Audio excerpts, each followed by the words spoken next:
Essa semana me perguntaram se um MVP ele pode ser somente front-end. Não, não pode, tá? O MVP, obrigatoriamente, ele tem que ser front e back-end. Então, significa que se você tá desenvolvendo um MVP, a ideia é de você mostrar uma pequena funcionalidade, mas uma pequena funcionalidade que funcione, tá? Que você consegue colocar um usuário trabalhando naquilo ali.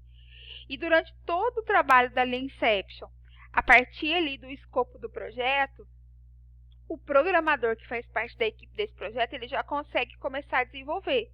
Aliás, ele tem que começar a desenvolver, tá? Você não pode simplesmente falar assim, eu vou esperar finalizar o projeto, na hora que chegar o projeto eu dou para o programador, para a equipe de desenvolvimento trabalhar. Não, tá?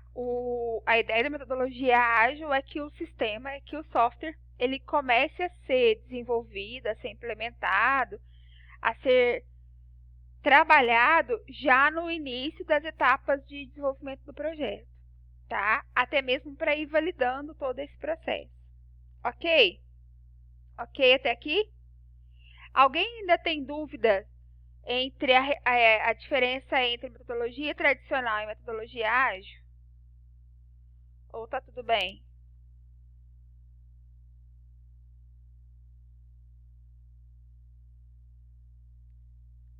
Ok, Aloysio, ok, Robert. Então, olha só, nós vimos as primeiras etapas de uma Lean Inception, que foi visão do produto, escopo, necessidades, problemas.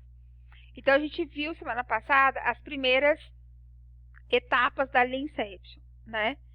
E aí, percebe-se que a cada etapa que você passa dentro de uma Lean Inception, você precisa resgatar, você precisa levar com você vamos dizer assim, as informações que vocês coletaram nessas primeiras etapas, tá?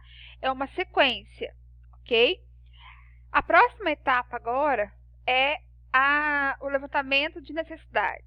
O que é levantamento de necessidades? É você mostrar para a equipe, para o cliente, para a empresa, é você mostrar que o problema ou os problemas que você tem para desenvolvimento de um sistema, de um software, esse problema ele tem que ser convertido em uma necessidade. Então, a gente precisa entender que é um problema, tudo bem, mas qual a necessidade que eu tenho de resolver esse problema? Ou o que é necessário para resolver esse problema, tá?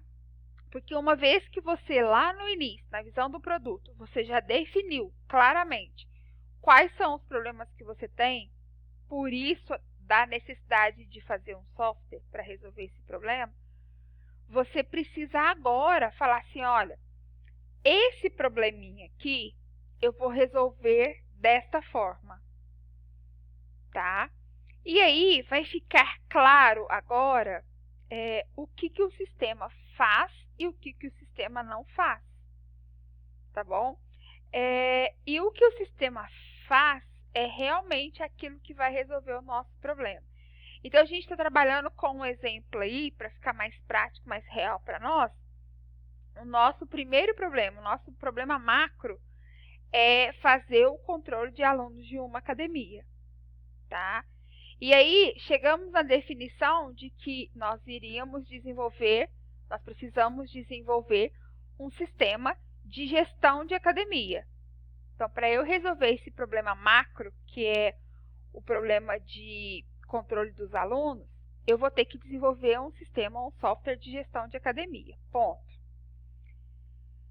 Só que, relacionado ao nosso problema macro, nós temos pequenos outros problemas, que é a questão de agenda, de horários, de matrícula, de reserva de equipamentos, de horário de aula de professores. Então, em cima desse problema maior, que é o do controle dos alunos, a gente começa a gerar uma série de problemas de pequenos problemas em que o sistema de gestão de academia tem que, por sua vez, atender, tá? Para cada um desses problemas, tá? Ou a cada 2, 3 problemas, ou um grupo de problemas, você precisa gerar o que nós chamamos de necessidades, ou identificar necessidades, que é justamente mostrar o que é necessário fazer para acabar com aquele problema, tá? Como que a gente faz isso na prática, lá no dia a dia? A gente vai trazer essa necessidade como se ela fosse uma funcionalidade do sistema. Então, por exemplo, eu tenho um problema que é agendar horários de aula. Para mim fazer controle dos alunos, eu tenho que ter uma agenda dos horários de aula dos alunos. Beleza, então agendar horários de aula. Isso é um problema, tá? Como que eu resolvo esse problema? Ah, eu crio a função agenda de aulas. Pronto. Quando eu entrego a tabela de necessidades para o programador, ele já consegue visualizar na necessidade quais são as funções que o sistema vai ter, quais as funcionalidades do sistema. Então, ele já pode pegar da funcionalidade menor para maior e já começar a desenvolver. Por quê? Porque eu já mostrei para ele as necessidades, as funções básicas para resolver os meus problemas, tá? Carol, como que eu faço isso lá no dia a dia, durante a Lean Inception? Simples assim. Você constrói uma tabela, tá? De forma manual, quadro branco, ou usando um Project da vida, ou usando um Discord, ou usando um Trello da vida, colaborativo. E aí independe qual ferramenta que você vai usar. Dentro lá, você consegue mostrar quais seriam os seus problemas e as suas necessidades. Os problemas, você literalmente já está arrastando eles aí, das etapas anteriores, tá? Ô, Carol, mas agora na hora de fazer as necessidades apareceram mais problemas. Não tem problema. Coloca eles ali, tá? E aí você lista de um lado os problemas e do outro lado as necessidades, que é justamente o que pode ser feito para resolver cada problema. Pode acontecer de você ter 2 problemas que você consegue resolver com uma necessidade, com uma funcionalidade só. Isso também é comum, não tem problema não, tá? Mas a forma correta de fazer é isso: listar todos os problemas, tá? E para cada problema você vai listar uma necessidade, no nosso caso aqui uma funcionalidade, ok? O que você precisa fazer? Priorizar o problema. Então, você começa do problema mais fácil para o problema mais difícil, mais complexo, tá bom? Essa é a ordem das coisas. Isso daqui você faz de forma manual, mas você pode usar sistemas, ferramentas, plataformas para poder fazer isso, não tem problema, ok? Dito isto, eu trouxe para vocês, usando o nosso sisteminha lá, o nosso exemplo do sistema de academia, eu trouxe para vocês verem uma sugestão, um exemplo, tá? De como construir essa tabela, de como construir o relatório de necessidades. Do seu lado esquerdo tem aí os problemas. Eu listei 3 problemas. Do lado direito, você lista todas as funções para resolver os seus problemas, tá? Então, olha só, eu tenho como problema a falta de controle dos alunos da academia, que é o meu problema maior, meu problema macro. Eu tenho como problema o agendamento de aulas e eu tenho como problema o agendamento de equipamentos, tá? Então, eu vou pegar, por exemplo, o meu problema de agendamento de aulas. Uma forma que eu tenho de resolver esse problema seria, por exemplo,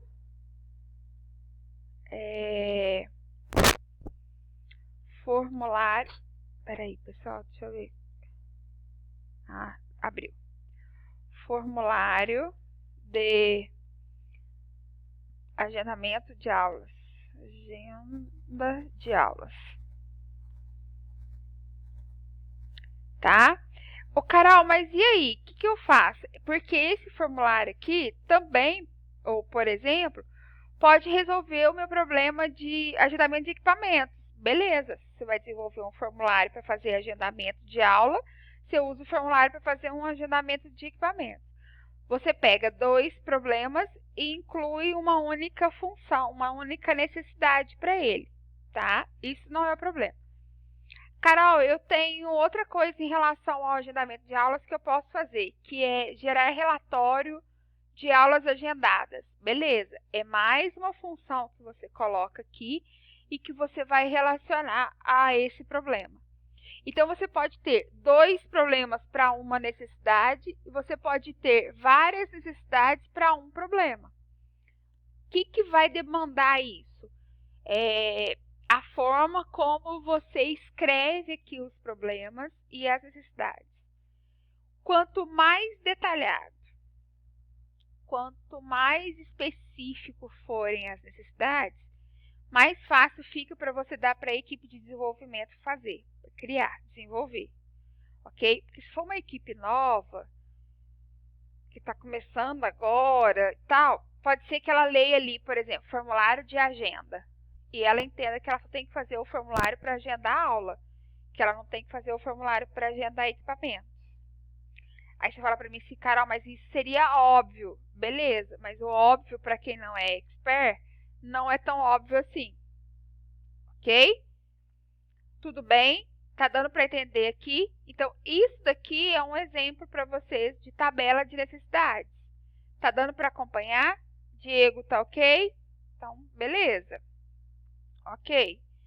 Isso é a questão de necessidades. Uma vez que você levantou as necessidades e você já está ciente, bem ciente dos problemas, a gente passa para o que a gente chama na Lean Inception de épico, tá? O que vem a ser épico? Épico é requisito, mas é como se fosse requisito global. Não sei como que vocês viram em engenharia. Épicos são os requisitos brutos, os requisitos gerais, vamos dizer assim, tá? Eles não são detalhados, eles não são especificados e, principalmente, eles não passam por uma análise. Eles só são levantados e identificados, eles não passam por uma análise, tá?